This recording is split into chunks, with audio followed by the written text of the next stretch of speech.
جب آپ نے اعلان کیا کہ چلو تقدیر کو پورا کرو، تو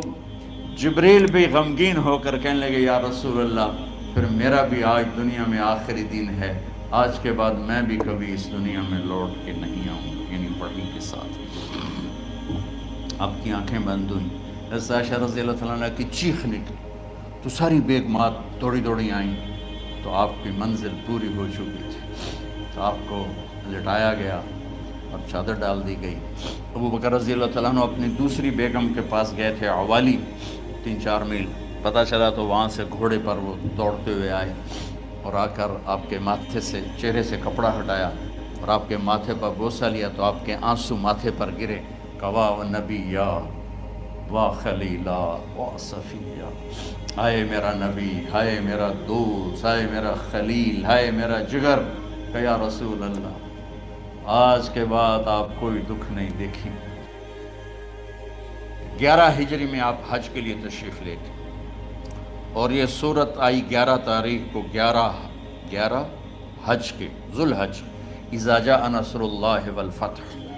اس میں اشارہ تھا کہ میرے نبی آپ کا مشن مکمل ہو چکا ہے،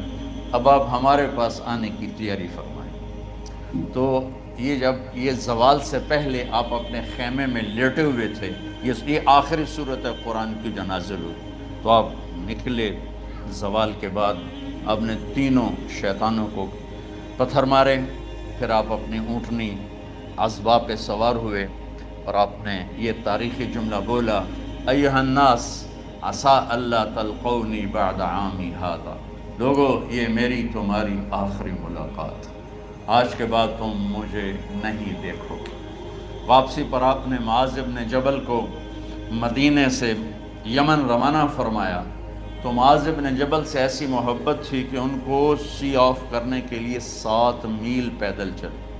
7۔ اب کسی کو روانہ کرنے کے لیے ساتھ نہیں چلتے تھے، مسجد سے روانہ کر دیتے تھے، معاذ بن جبل کو 7 میل ساتھ چلے، اور جب آخری پوائنٹ آیا سفر کا تو کہنے لگے معاذ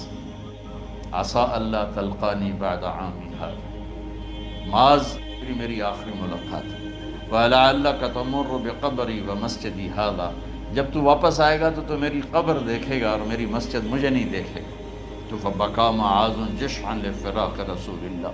تو معاذ بن جبل پھوٹ پھوٹ کے رونے لگے آپ کی جدائی کا تصور کر، تو آپ کی آنکھوں میں بھی آنسو آ گئے، تو آپ نے جلدی سے منہ یوں پھیر لیا، معاذ پیچھے ہو گئے اور آپ ادھر ہو گئے، اپنے آنسو چھپا لیے، وَفَمَا معاذ ان اول الناس بی المتقون من کانوا وحیث کانوا، معاذ اس جدائی کا غم نہ کر،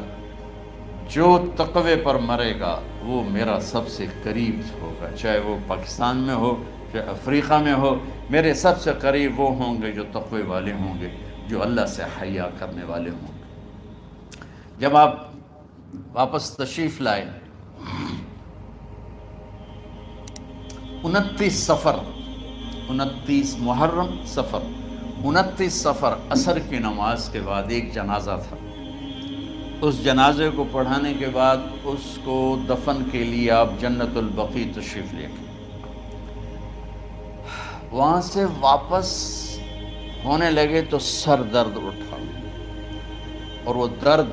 ایک دم بڑھنا شروع ہوا، اور اس دن باری حضرت عائشہ کے گھر کی تھی، تو آپ گھر میں تشریف لاتے لاتے درد کے ساتھ بخار، تیز درد، تیز بخار،